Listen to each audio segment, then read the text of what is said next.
I was born 1907, the 11th of May 1907 in Lusk, and I think the curate that baptised me was Father Tower, and Father Tower was an out-and-out IRA man, and he lived above on the green opposite the school, and the teacher that was in the school that taught me in the school was Mr. Devine, and he was a great man too, an Irish man, and the school mistress was Miss Mulligan, and then there was a Miss Long after that. She died and she was buried in Rush, and two of us went to her funeral, but Mr. Devine was an out-and-out teacher, and I learnt me football on the green in Lusk with Joe Cairn that lived in the square.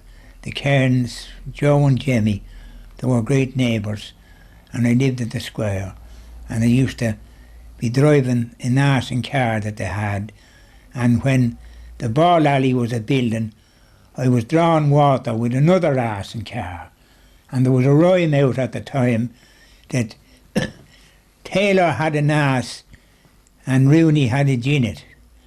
And I bet you 10 to 1 that Rooney's arse will win it. That's the way it was mixed up.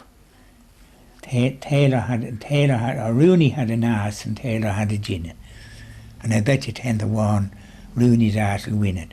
But we were all looking to get the drive the arse to draw the barrels of water over for the building, in the ball alley. And I was a young lad at the time. You'd be more water on your clothes and boots you'd have in the barrel. But it was great fun at the time. Well, Sergeant Brady came and he asked me father would I let them into the barrack because they locked themselves out. And I was brought up and shoved in the top window to let them open the door, the front door. And I noticed that when I got in the window that it was full of sandbags and rifles. As that time all the barracks was being attacked. So the next thing, the police was shifted from Lusk into Rush, and the barrack in Rush was attacked one night, and Sergeant Brady was shot through the door, and everyone was sorry for him because he done no harm in Lusk. But there was a bad pill in it named Lynch. He was a policeman, and he used to go round with the black and tans to show them the houses where the IRA lived. Any fella that wanted to shoot. And one night he was coming with a load of the black and tans from Gormanstown. I presume it was going to Swords. And that block, or the ministers, the ministers near the Ministers Road, the IRA fired on him. They were waiting for them, and someone shot him. He was shot dead in the middle. And again they brought him up to Dr. May. He was dead, and Dr. May told me that they couldn't believe it, that he was picked out of a crowd of black and tans and shot dead, and that was the end of him, and he was a good riddance. Well, Lusk was a great place for the IRA. A man used to drill them on the lock in Lusk called Tom Davis. He was in the British Army in the Boer War, and he used to drill them on the lock.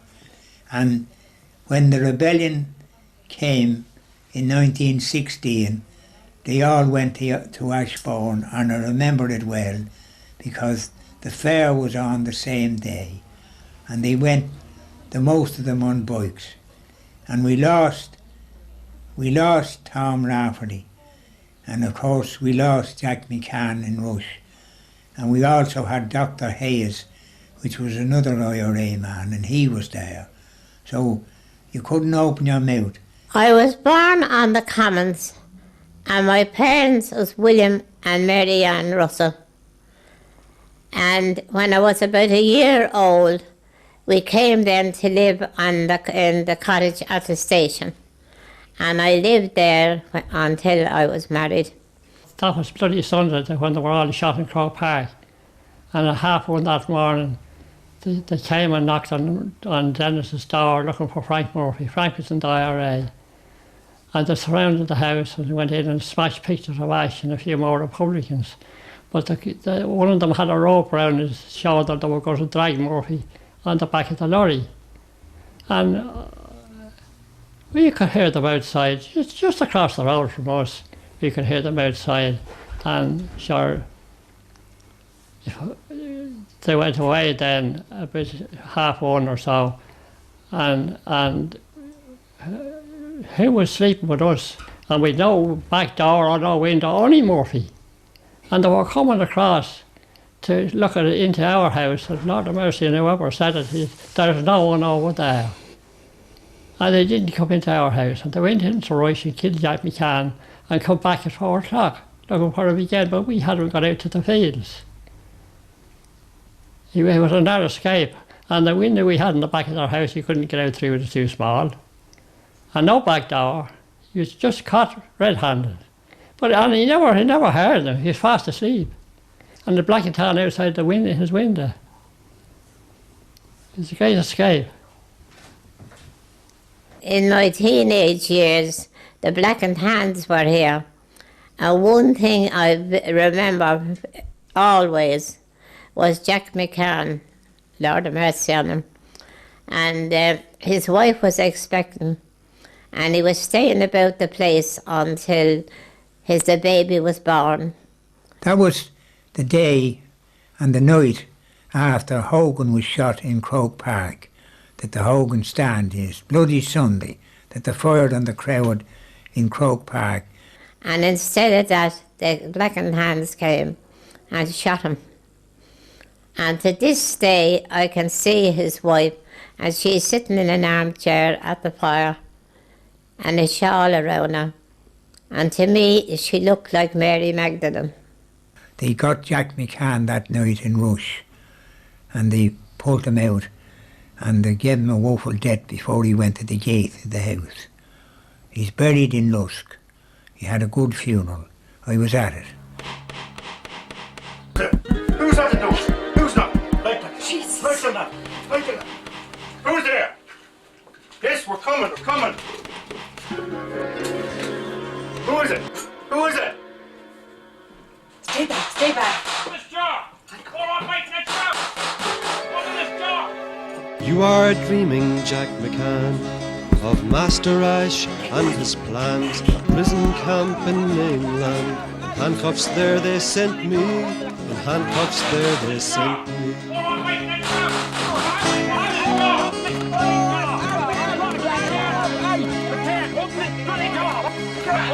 You are sleeping, Jack McCann, dead to the roll of the Crossley band, the polished guns of the Black and Tans, with not a chamber empty, with not a chamber empty. You are screaming, Annie Crosby, begging for your husband to be saved, the children crying on the grave, of sorrow they'll have plenty, of sorrow they'll have plenty. Right, get him in! Get him down! Get him down! Right, all of it!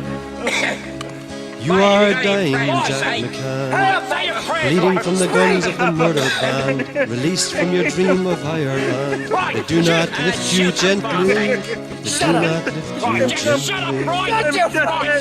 Right, shoot him! You are sleeping, Jack McCann, 33 years from child to man, in the old churchyard on marker stands. It says 1920, it says 1920. Any time they were going around, they were looking for something to shoot, someone to shoot. And there was 2 houses, especially in Lusk, Johnny Devine's and Jack McAnally's at the Green. They always visited it to look for the 2 lads, because Jack McAnally was in the rebellion in Ashbourne, and so was Johnny Devine. And from that, they go around then to every other house. But there was one thing about them. The officer that was on the Remount farm wouldn't let them up on it. Above all, he wouldn't let the black and tans up on it, but he would let the soldiers, because he knew there was lads that was on the run were hiding in the Remount farm, though it was British. But they came and robbed the shops, held you up outside, took on that if it was any value off you, held up the hackney cars coming from the railway, took everything and anything off the people that was on it, and the public houses. It was Schroeder's public house at the time, not Murray's. They took all the whisky they could get, and they always had a policeman with them, a fella by the name of Lynch, that used to point out the houses that they wanted someone to find out, they shoot. And if they didn't get you, the brother had you. That was the black and tans. Yeah. We were next door neighbours to McCann's. You see, next door, and their mother died. There was 9 of them. And my mother took over to buying them. And poor Jimmy went to the British, to join the British Army, and he was drafted to India. And came home just after the war started, and he was drafted out to France, and he was killed in the first battle of Ypres. And poor Jack was in the IRA, I was out in 1916, and he was killed with the black and tans in 1920. One brother fighting for the British, another fighting against the British. It was a sad story. When the Irish volunteers started, you see, they were just going to jaw and talk and all like that, you know what I mean? And they got in the rifles into Hout, you see, and then there was a row between them. The IRB got into the volunteers, and then there was all for to go to fight, you see. And the split came in 1913 or 14 with a meeting in the Rotunda. And here the split the band. There was the Irish volunteers and the John Redmond's volunteers. That was the split. After that, there was always a little bit of row and a little bit of fighting. But then the hymns hall was up here. And that's very, very few people know it. But there was 2 bands on Lusk. They formed a band of their own. Half a dozen left the first band, Ash's band or Rooney's band. I formed a band up here. It didn't last long. But there was a little bit of yarrikin going on. Was it Taylor's with the other? Well, that was the Rooney-ites and the Taylorites. And the Taylorite. Yeah. And how that happened was John Rooney was put up to be a county council. Politically and religiously. They put up the High Barons put up Taylor, and that made it worse again. And Rooney got in, just barely got in, and so the 1916 came on then, and you know the rest of it. Also, there was a bus service here in Dust that time, second to none. They called it Sleepy Valley. Well, you're the Pirate. That was run from Pratt, Skerries had that. That's right, it was lovely. On the Pirates, you had 3 or 4 buses there. And you had the GNR, you had the Ben-Hur, was another. There was about 5 different, you had the Primrose. There was more bus companies in Dublin then. You know, there is, there's nothing in it today in comparison to Now, buses. Dan, stand about That's how you get out of Murray's Corner there, get the bus.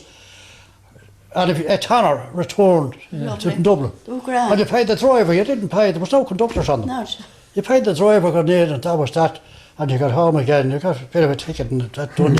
But it's, the only time you walked out of Murray's Corner, you were sure getting the bus. Do you know what I mean? Well, they were competing with one another. Pardon? Yeah, They were that's right. competing with one another, you see. no. Yeah, but even so, it was a great service. Then you had the Catherwood on the Belfast Road. That was the time, then the CIE, the government coming around then, and the GNR bought up all these haulage contractors. Jimmy Rogan made a fortune out of that. Well, he did. The time the time they brought up the trucks off the road, you see, they had to have a carrier's plate. And Rogan had the carrier's plate, and he had another old heap of junk in the yard, and he got a plate for that as well. So then, as time went on, the plates were getting dearer and dearer, same as a taxi licence. And he was only confined to a 15-mile radius, you see, if he had no plate. But he could go outside the 15 mile, you know what I mean? And he could draw stuff from anywhere he liked, as long as he had the plate. So he turned around then, and he sold the plates, and he could buy a farmer land on them. You know, everything it was a great spin of the riddle. You know, anyone with a bit of wit about them, and funny it up, there was money to be made out of it. And they made a fortune, some of them. Well, then you see, the GNR were nearly broke. COE is not better. You know yourself. There's hardly any point. That time you're saying the train, you go over to the station, you get a train, a steam engine. And that train would be doing about, well, the fast ones are supposed to be travelling around about 70 up to 80 mile an hour, going through the station in Lusk. And you get the local one, and she'd do a good, she'd be doing 50 and 60 to Dublin on the track, no problem. And you were in Dublin in about 20 minutes or less, and she stopped at all the stations. And now if you go to Dublin, it'd take you half a day if you want to get on time. You'd be half a day going, because you're stopping here, stopping there, and traffic jams and everything else. You know, but they got rid of all the trains, they got rid of all the engines then, and they brought back diesel engines. The war started. They had the diesel. They still had the diesel when the war started out. Then there was a shortage of oil, and there's as much coal below in Kilkenny as to keep it, and Tipperary and these places to keep the bloody engines going for a lifetime again. But you see, they had the trams in Dublin. That was the corporation that kept them, the Dublin United Tramway Company. Well, they weren't happy with that. They got rid of them. And you look at any continental country today, and you'll see the trams running in a bus type. Do you ever mark that, Paddy? Yeah. The double tram instead of the single lad. Yeah. You see them in doubles there on the continent. Yes, right. And they're run by electricity overhead. Yeah. Where they could have the same here in the city of Dublin. Instead of running one tram, that they could have two joined out together. You know, they get actually like they train. So that'll relieve an awful lot of congestion. There used to be, my father used to say when he was young, there was a dance in the brewery in Browns. That's right, well, you remember that? I'll tell you how that happened. The bush was to be out there, and wasn't there. It came a bad evening, and I think it was 1932 or 30. There was an election. A lot of people come over. It was shifted into Brown's big shed, and there was a great bit of sport there. The Maybush and all was put into the end of the shed, and sure there was dozens of people there. That was the last big Maybush I remember here, around 1932. Mary Jane would go around, as I say, and gather a few They're the tournament. And if she had any money over, she used to give cow the slips, they're all done or away. masks, but the salt and overhead. Should be decorated. And the Yes, candles it's great and time. a tawny bush you'd have to get. The That bush should was be a directed. very old festival gone back Decorated, to like. medieval times. Yeah, I That's suppose so, survived yeah. from- But there was not only the one bush. Each side of the town or part of the town had their own Maybushes. Yeah, it was lovely. Sometimes a bit. Oh, There was simple, a bank there out. I think there was a Commonwealth Bank out there where that man had his flowers and things. Oh, lovely. And very often the Maybush would be on that bank. That's right. And the big tree, the way we used to sit on it, And we used to play there. That That's was gone. a grand playground. out there. Yeah. And the police, the old police, The used to sit police. round the tree Yeah. and stones. Sit Or on the old British wall and police. everything else, and no. Now, as far back as I can remember, I probably around 3 years old at the time, or maybe 4. But I remember Mrs. Cowley said to me one night above in the house, Joe Dennis, you're not going home yet. She said, the hands will get you. So I just got up on me and away with myself out the door. And as I went out on the road, I heard this big heavy truck coming up the Harlake Hill, that's Hurley's Hill, the other side of Lusk. And I presumed to be coming out from the direction of Gormanstown. But I run as hard as I possibly could, and of course, being only a little lad, I couldn't run that fast. And the lorry was closing up on me all the time, and I was starting to sweat. But one of the tans jumped off the lorry and he followed me down the lane. I lived there in the back of the school up there on the green at the time. And he caught on me just before I reached the door. And I was roaring, "Mommy, mommy, mommy," and my mother ran out and she says, "What's wrong, what's wrong?" And this fella grabbed a hold of me and he says, "What's this young fella doing out this hour of the night?" And I said, "Leave him alone, he's all right," she said, and she took me out, but he gave me a little tap on the shoulder and sent me off about my business. But another little incident I can remember about the Tans too was my father always had an ass in car, fairly big, large ass, and a very essential thing to have an ass at the time, because he was just the same as a person having a motor car now or a lorry. The ass was every bit as essential then, and everybody used to get a loan of him. But he used to be out rambling around, grazing along the roads and that, and at night time he'd always come home on his own. But this particular night he didn't come home. So my father went out the next morning looking for the ass, and someone met him on the road, and he says, "Tommy," he says, "I see your ass is dead on the main road over there. The Tans lorry hit him last night and killed him." He says he's over there dead now. And that's the only thing I can remember about the Tans. Like, it's little incidents like that. But I often heard my mother saying too that, "Oh, them bloody Bowsies were around last night. They were all around Lusk, searching Lusk last night." But I never realised what they were looking for. But there's only in latter years that now that I know what they used to be searching for, they used to be searching for members of the area that was mixed up in trouble before that in the 1916. But unfortunately, some of them were picked up all right, but some of them got away, lucky enough. But it's just two little incidents like that that I can remember the Tans. But to mention some of these characters that I'm talking about, that I mentioned a while ago, that for instance now, when I was saying about the pigs, we had a man by the name of Mickey Scally. Well, they called him the Daler Scally, and the reason they called him the Daler Scally was he'd always know when you had a pig for sale, and he'd be keeping his eye out on that.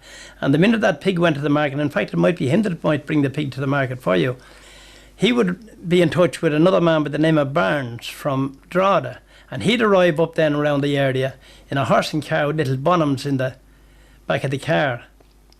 In a horse and car now, not a motor car. And he'd go around then and he'd supply these people with a small little bonhams again. He would have to sell on their pig, put their rare for their next lot. And that's how he got the name of the Daler Scally. Well, then you had another man by the name of Strikey McAnally. Strikey lived in there the back of Joe Mackey's in quite a big garden there, and he used to grow a lot of vegetables and mostly gooseberries. And he made his living out of that. Then you had another couple of men up further then. You had the Cracker sweeping, and Cracker had a little shop. And he worked with Pat Jensen for a long number of years, and then when he retired from that, he carried on the shop then until his old age, until he died. Then you had the Blade Russell. Now I'm not sure where the Blade Russell come in, where he lived, but you had a man by the name of Blade Russell, and over further you had another man by the name of Joe Sweepman, and his name was Edge Sweepman. And then you had the Bruton Sweepman. And you had the Beck Carton and the Deck Carton. Two brothers that lived together in a small little house. Then you had the Fluto Carton. You had the 60 Smith. You had the Cuter Collins, the Chance Collins, two brothers. They were two great characters. Any more? The Yellow Mick, another man. Yellow Mick, he walked quick and he talked quick. You could never make out what he was talking about. He talked so quick. Then you had Gunnar Carton Senior. He lived in Carduff. And then they christened another Jem Carton. When he died, they christened another Jem Carton, the young Gunnar. Now, when he died, he had a son by the name of John Carton, and they christened him the Gunnar Carton. So he kept running down the families all right down through. Then you had the Budget Moore in Carduff. He was out in the First World War. He was a great man. And you had Peter Rogers, another great. Then you had the Pummy Monks. They live in Carduff. The Pummy Monks, the Scora Monks. Then another brother, Jack Monks. I don't think he had a nickname. But everybody, nearly every mankind in the parish carried a nickname. My own father, they called him Touchy Dennis. Then you had Mick Kelly, they called him Fargy Kelly.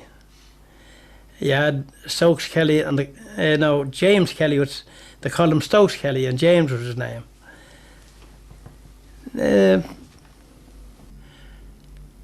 But talk about Lusk then. I've seen Lusk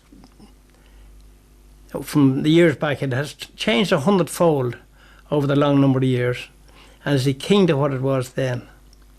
Now, to mention about Lusk and all these characters, I have written a book of there's about 36 full cap pages of a book about all these characters and where they lived, and pinpointing all the houses where they were, and they're all demolished now and new houses built in their places.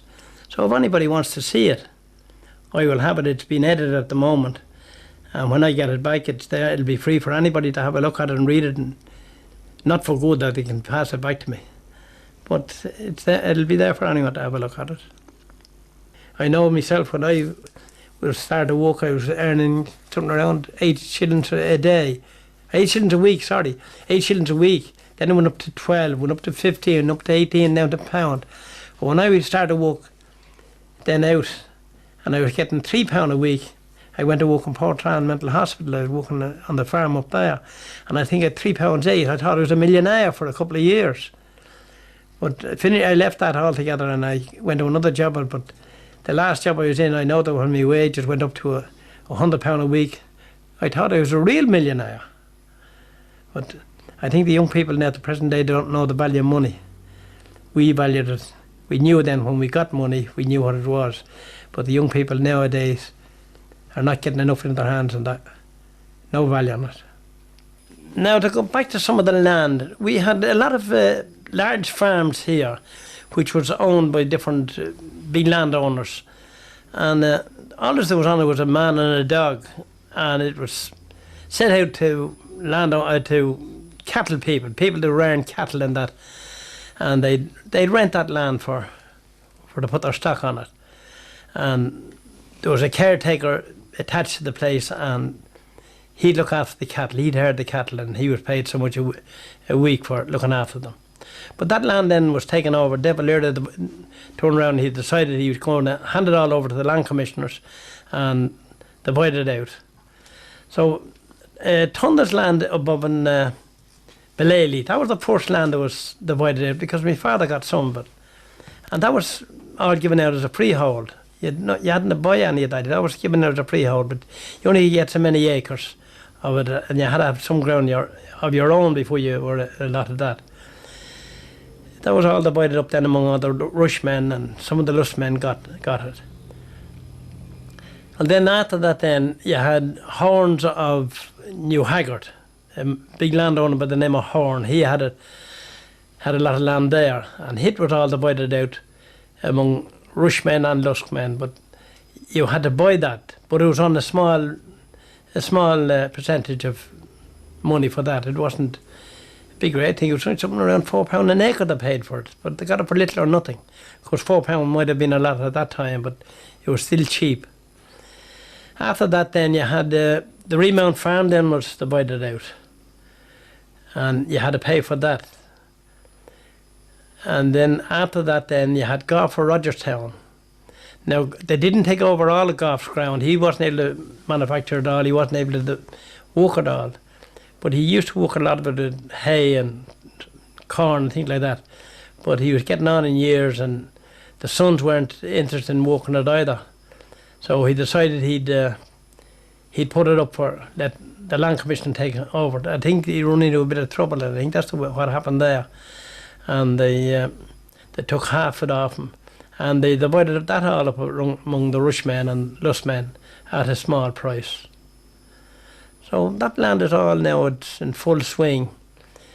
The commissioners then, they built roads here and there down through it when they got divided it up for access to the land.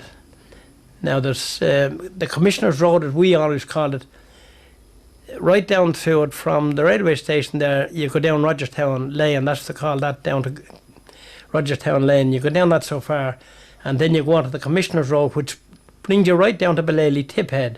Now that road wasn't always there, and it was a great boon when that was built there when that road was done, because an awful lot of people could go down from Blaze Cross right down by the tip head, right round to the railway station. Then up in Belaley they built they only done about a half a mile of a laneway there, brought you right down to the land, but we thought they were going to go the whole way to Belaley Road, and we thought it was great, it was going to be a great shortcut. So it never materialised, it was dead end, so you couldn't go very far, they only brought you down to people's land.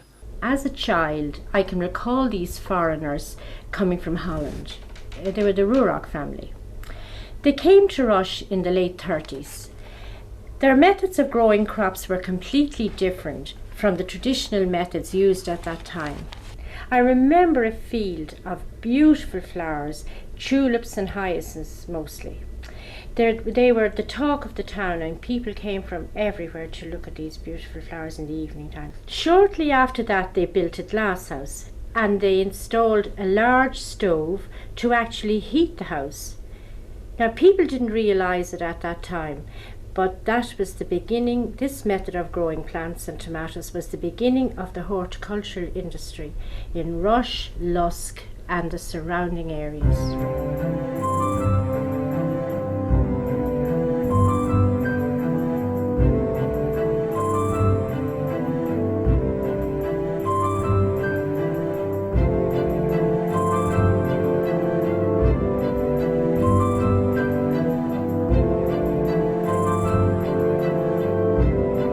Wendy Walsh, a renowned resident of the area, is the foremost botanical artist in Ireland. And this is the last book which was commissioned and published by the Blackstock Press. It is a collector's book, as you could see. It's extra large. It is beautifully bound with a paper that in actual fact made in France, and these are real flowers pressed into the paper. It is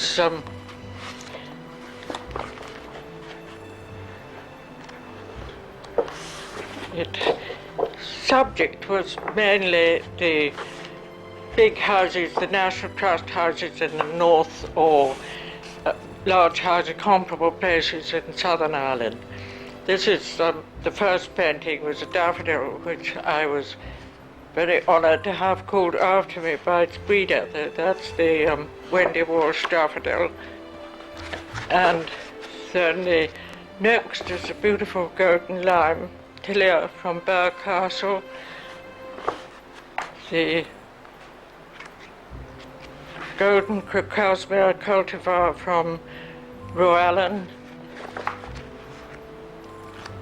Eucryphia from Castlewellan. A very rare giant forget-me-not, believe it or not, from the Chatham Islands. We tried to keep different colours, different flowers, different places. That's a rose bred by one of the big breeders in the north, and Roallan again, a beautiful scented rhododendron from China.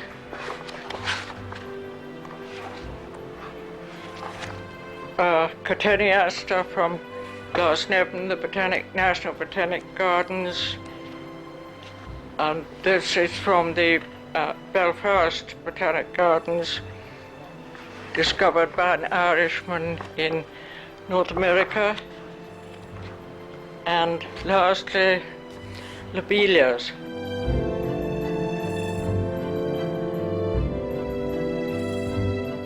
Her mother watches quietly as she spreads on with a brush the oils across the canvas.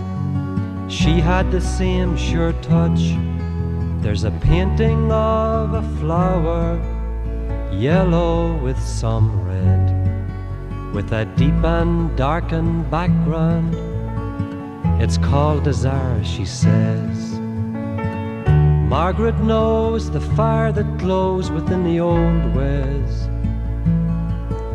but Margaret knows that she will have to find her own way.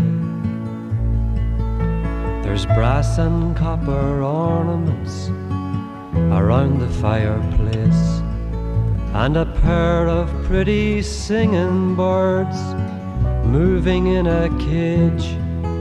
The stove is brightly burning and the kettle's on the boil. The lamp is never lit at night, but it's half filled with oil. Margaret knows the fire that glows within the old ways, but Margaret knows that she will have to find her own way.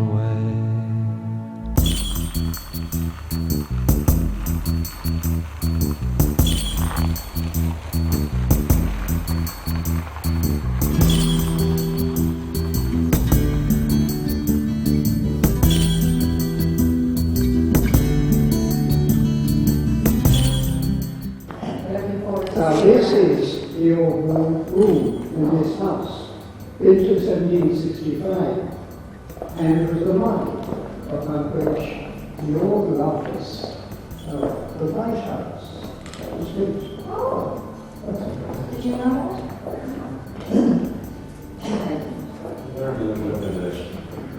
That's the tradition.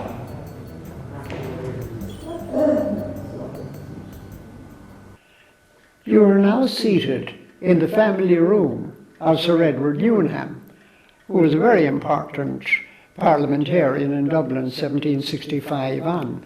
He was a personal friend of George Washington and was in constant communication with him. Now this was the family room for 18 children. Therefore, in terms of ordinary houses in Ireland, it was a large room. But now it was the model upon which the Oval Office in the White House was built later on. And of course, the Oval Office is much larger than this.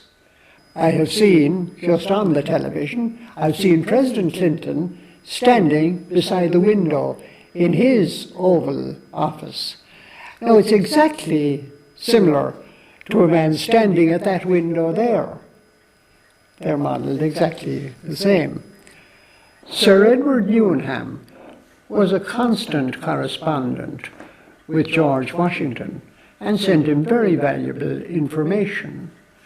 Now, the letters from Newnham to Washington are practically all available from the Library of Congress in America. But the letters coming the other way from Washington to Newnham are very difficult to find. I have here a photostat copy of one of those letters from Edward Newnham to George Washington. And I always think that the endings of those letters are the most beautiful part. Lady Newnham joins me in best regards to Mrs. Washington. I have the honour to be, my dear sir, your most obliged and sincere humble servant, Edward Newnham. Now, there's one other little aspect to this friendship. The British Foreign Office didn't like the communications that were being sent by Edward Newnham to Washington. And as a matter of fact, there is still a file on Edward Newnham in the archives of the Secret Service in England.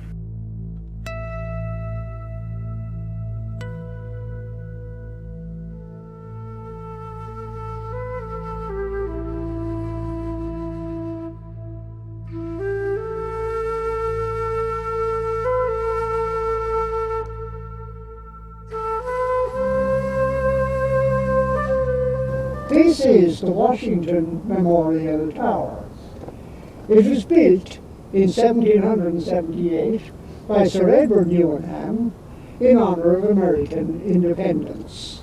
And when you look at the turrets, you'll find that every turret constitutes the letter W for Washington. Now, it's built of brick, just like the house, and tougher rock around the doors and the windows. Now, it's very solidly built, and it's practically indestructible. Now, the corners are very interesting, and when you examine the corners closely, the bricks are custom built even. You know, just the exact shape. This is an extraordinary monument in this way, that it is the only monument ever built to an American president in his own lifetime. And it's the first monument ever built to any American president. It's lovely that we have that here, and that it has survived. Now, there was a famous plaque up on the battlements originally, and that plaque, of course, indicates what Edward Newnham thought of British authority, and especially as that it applied to America. It said, "O ill-fated Britain, the folly of Lexington and Concord will forever disjoin and rend asunder America from thy empire." These were the two famous battles of the American War of Independence, and they broke up the empire. It was the first fragment. It was the beginning of the end. The beginning of the end.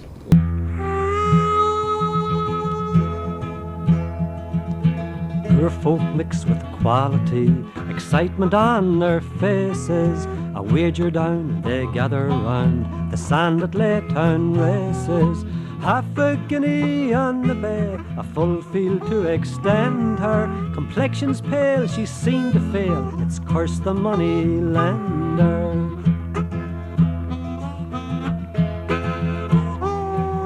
One man with a deck of cards, always drawing aces. A game of skill, sir, if you will. Bad luck to Laytown races.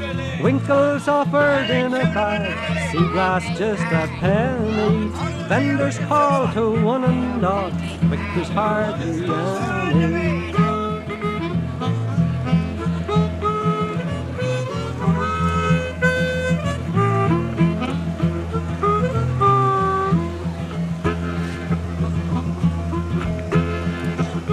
Horses dash across the sand, past the cheering faces. Some pockets picked a dirty trick.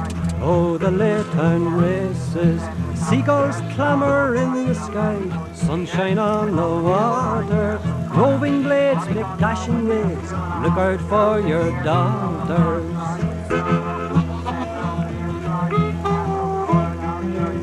A little bout of fisticuffs, men stripped to their braces, and then the police keep the peace at the Laytown races. A health to you, sweet lady luck, to losers and to winners. A health to speed in word and deed, to just men and to sinners.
A brief history of the House of Newbridge.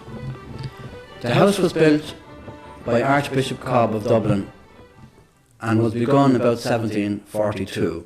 Charles Cobb came to Dublin in 1717 with his cousin, the Duke of Bolton, for whom he served as chaplain. Bolton was appointed Lord Lieutenant of Ireland. Through these viceregal connections, Cobb obtained rapid ecclesiastical promotion, and in 1746 was appointed Archbishop of Dublin. He is buried in the small churchyard of Donabate. This is a very picturesque church, and he was succeeded by his son Thomas, who became the chief benefactor of that church. The beautiful Georgian plasterwork which adorns the church was paid for by Thomas Cobb. Thomas married the daughter of the Earl of Tyrone, Elizabeth Beresford. She brought great wealth to the house, and with that money was built the great drawing room.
Now, in this drawing room were held the great parties which Tommy and Elizabeth became famous.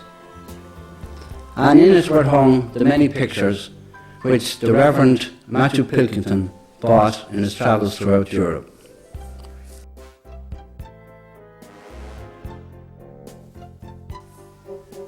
Card playing became incessant, often lasting from 10 o'clock in the morning until 4 in the afternoon, and these games were attended by much insobriety. Thomas was succeeded by his grandson, Charles Cobb, who reigned here from 1813 until 1857. The Cobbs were good landlords who treated their tenants very fairly. They had great interest in their welfare and were not found wanting in their time of need. For example, in the 1830s, some of the most valuable paintings were sold in order to subsidise the building of houses for their tenants. However, the Cobbs were strong adherents of the established church in Ireland, and during the tenant wars of the 19th century, this led them into conflict with some of their tenants. The last of the Cobbs to live permanently here was Thomas Lurick Cobb, who died in 1985. Following his death, the house was purchased by the Dublin County Council, who also obtained many of the furnishings which you see in the house today. Also, the courtyard, which you will see, was painstakingly restored to its original glory. In it you will see many items of interest. This was a self-contained farm, and most of the trades associated with the period were carried on here. Tom,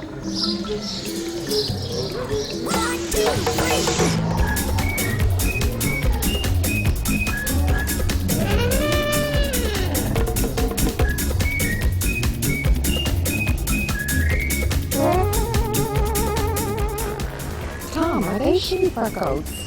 No, they are the original sheep from the Middle East. They came there, it'll be about the time of Christ that those sheep were in the Middle East. What's special about them is that they have got 4 horns instead of 2. They have been brought to Newbridge House here to let the public see what the sheep was like in those times in the Middle East.